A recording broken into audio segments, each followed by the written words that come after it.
Dans les dernières années, j'ai partagé des bonnes pratiques et des gens m'ont beaucoup partagé les leurs aussi. J'ai fait beaucoup d'échanges avec des gens. Puis moi, c'est ce que je recherche avec développement PME Chaudière-Appalaches, dans le fond. C'est de me créer des contacts que je pourrais pas faire sans un organisme comme celle-là. Sinon, ça serait trop difficile pour moi d'essayer d'appeler dans des places. Fait qu'avec des cercles d'amélioration continue, des cercles de productivité, bien, la porte est plus facile, elle est ouverte. Puis c'est comme ça qu'on est capable d'aller chercher des contacts puis d'aller chercher vraiment des bonnes pratiques d'affaires du benchmarking. Avant, j'avais l'occasion de faire ça avec, dans le fond, l'entreprise dans laquelle je travaille, avec TC Transcontinental. On pouvait partager des bonnes pratiques avec les autres imprimeries, les autres secteurs. Mais ce que je voulais chercher plus particulièrement, c'est des bonnes pratiques d'affaires, mais dans ma localité, dans mon entourage, dans ma région. Donc, avec des gens que c'est pas le même, pas dans le même, je dirais dans le même business, dans la même catégorie de choses à faire, mais que je pouvais partager avec eux, puis vraiment appeler par la suite, pouvoir partager avec eux aussi.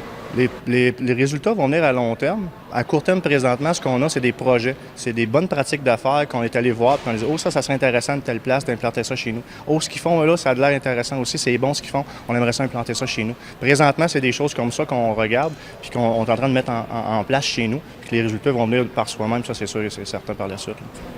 Bien, des PME, j'ai toujours dit depuis le premier jour que c'est des partenaires. Moi, je travaille beaucoup avec Mylène Pigeon, mais aussi avec Richard Carrier, Marie-Pierre Poulain et parfois aussi avec Daniel Voyer.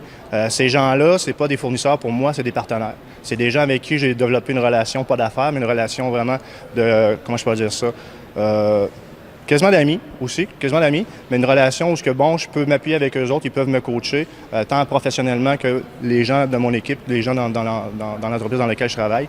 Puis ils sont très respectueux de la vitesse à laquelle aussi on change. C'est pas tout le monde qui change à la même vitesse, c'est pas toutes les mêmes entreprises qui changent à la même vitesse, mais c'est des gens qui vont être là, qui vont être partie prenante de l'entreprise, qui vont être partie prenante des projets dans lesquels ils s'inscrivent, qui sont avec nous, qui nous accompagnent, mais qui sont respectueux aussi de la façon qu'on veut faire les choses, puis ils nous respectent dans la façon de faire les choses et dans l'avancement des projets et aussi dans la vitesse dans laquelle on grandit là-dedans. Partenaire et respect là, avec les gens, c'est ça que ça m'a apporté avec eux.